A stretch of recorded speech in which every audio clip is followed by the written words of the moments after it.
solutions, as well as the resurgence in business activity with the easing of COVID lockdowns. In the data center space, PLDT is poised to harness the potential from hyperscalers with the completion of our 11th data center by the end of the year. PLDT's unparalleled network infrastructure supports the enterprise customers' requirement for capacity, reliability, and resiliency. Next, please. Next. While the individual wireless business declined by 5% year-on-year to 82 billion, there are positive underlying trends demonstrated in 2022. Smart Prepaid drove the prepaid segment's growth momentum, while Smart Bro Pocket Wi-Fi revenues more than doubled with new offers, capitalizing on increased mobility as more people returned to work and traveled. TNT Prepaid, being a value brand that caters to the mass market, was more impacted by the rising inflation as well as tightening wallets during the second half of the year. Smart Postpaid ended the year with 6% growth. Data usage per sub rose 26% year-on-year to 9.2 gigabytes, while data traffic rose 32% to 4,393 petabytes from 2021. In terms of service, next please. Data and broadband accounted for 80% of our total revenues, and it also rose 9% to 152.5 billion in 2022. Mobile data grew 2% year-on-year. Home broadband increased by 19% to 51 billion. Corporate data grew by 12% to 24.2 billion, while ICT increased 12% to 5.4 billion. Although nascent, it is worth noting that our data center revenues were higher by 15% year-on-year.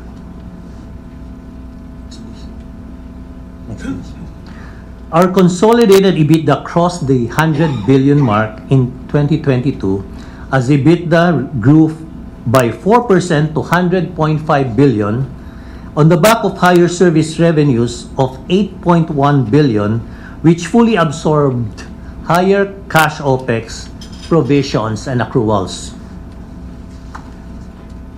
Telco core income for 2022 of 33.1 billion beat guidance for the year of 33 billion, mainly due to higher EBITDA and lower depreciation, which fully offset higher financing costs and higher provision for income tax. On reported basis, PLDT income stood at 10.5 billion, lower than the 26.4 billion in 2021, mainly due to the combined effect of the following. You have gain from sale of towers of 24.6 billion. You have income from prescription of preferred redemption liability of 7.8, and these were fully offset by the acceleration of 51.2 billion and manpower cost of 5 billion. As a result of network expect to be this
Good afternoon, I'm Sean Yao, and this is One News Now.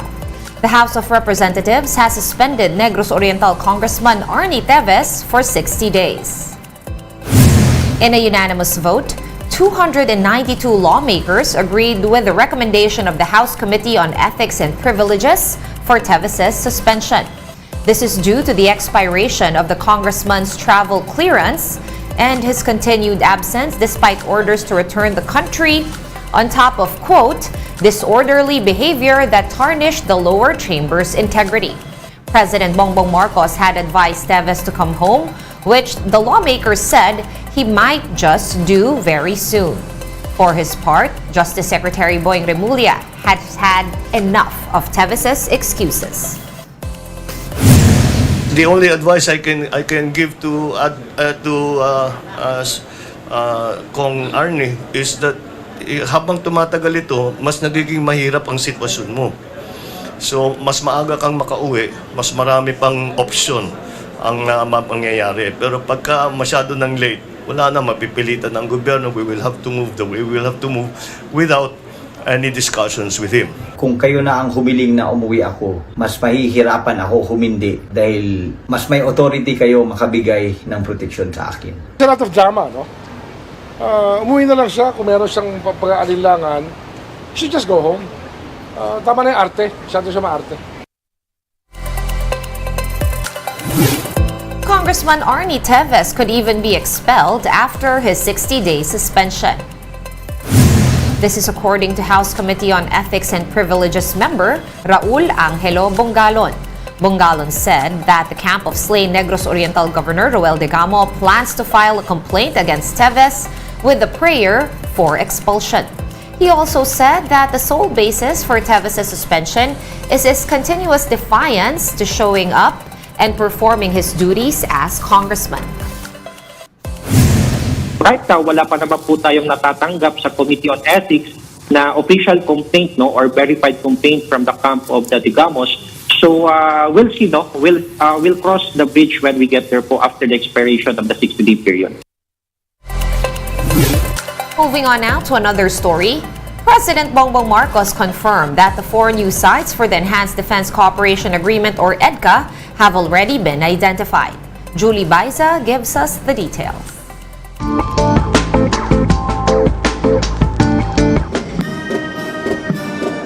President Marcos graced the 126th founding anniversary of the Philippine Army in Taguig City.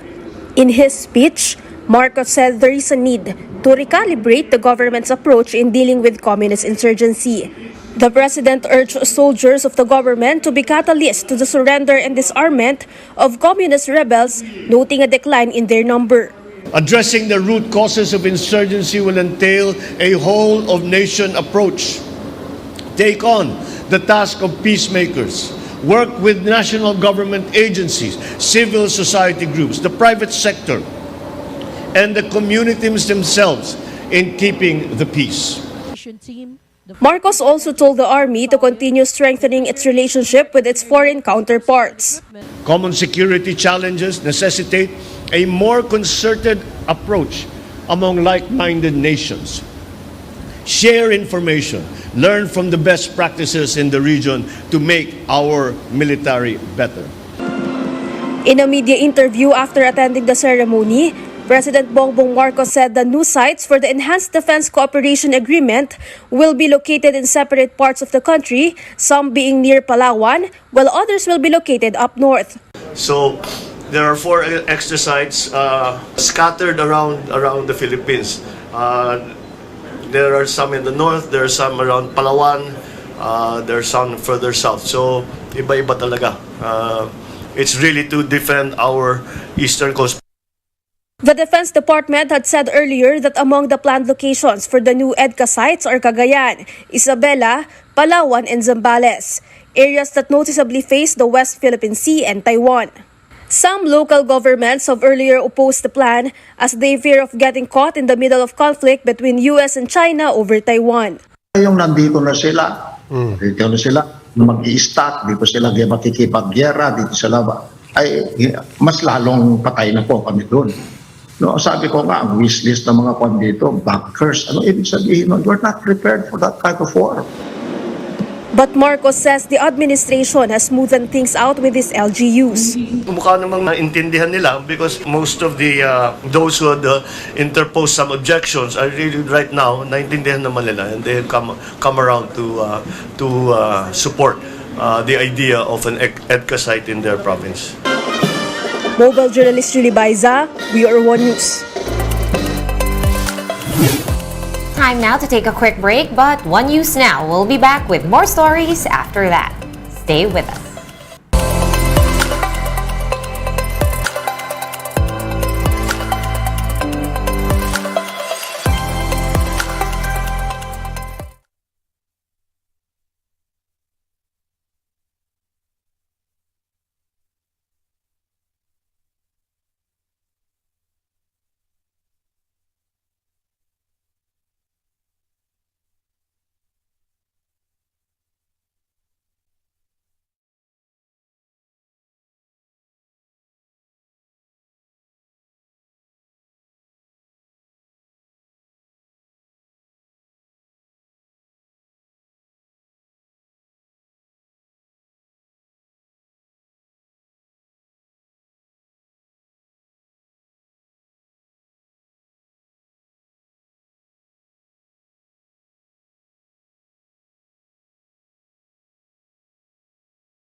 You're still watching One News Now. I'm Sean Yao.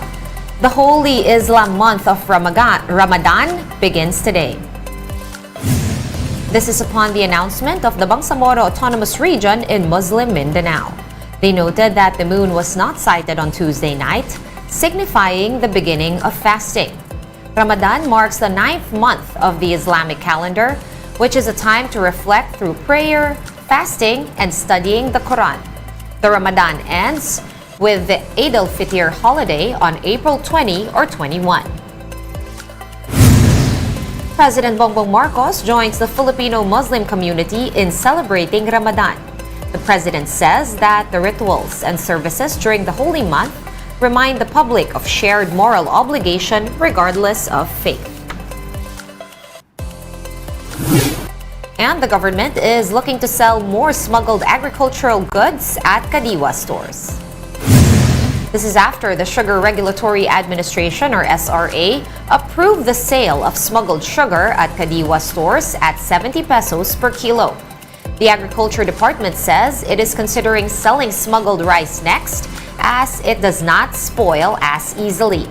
The DA explained that the government does not have to spend as much for testing and storage of rice as compared to other agri-products. Unlike yung other agriculture commodities na yung perishable, carrots, onions, mukhang mas mahirap na ito ay madaling ma-infest. No? Pag may infestation at may contamination at tapos na konsumo ng ating mga consumer, mas mahirap na may resolve yung problema na yun. Let's now take a quick look at today's other top stories. President Bongbong Marcos said that the full devolution of basic services from the executive branch to local governments is not an alternative to charter change. The president notes that the push for charter amendments in Congress has a different function from Executive Order 138, which gives more responsibility and autonomy to LGUs. The Marcos administration is still studying the executive order. The Senate Ways and Means Committee recommends the permanent banning of Philippine offshore gaming operators, or POGOs. Senator Win Gatchalian said that the involvement of POGOs in crimes is damaging the country's reputation. The lawmaker reiterates that POGOs only stay in the Philippines because China has an existing ban on gambling. And Uganda's parliament passes a law criminalizing homosexuality. Those who identify as members of the LGBTQ+ community will be penalized and could face mob violence. More than 30 African countries, including Uganda, already have a ban on same-sex relations. Violations draw steep penalties, including death for so-called aggravated homosexuality and life in prison for gay sex.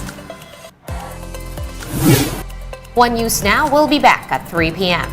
I'm Sean Yao. We are One News.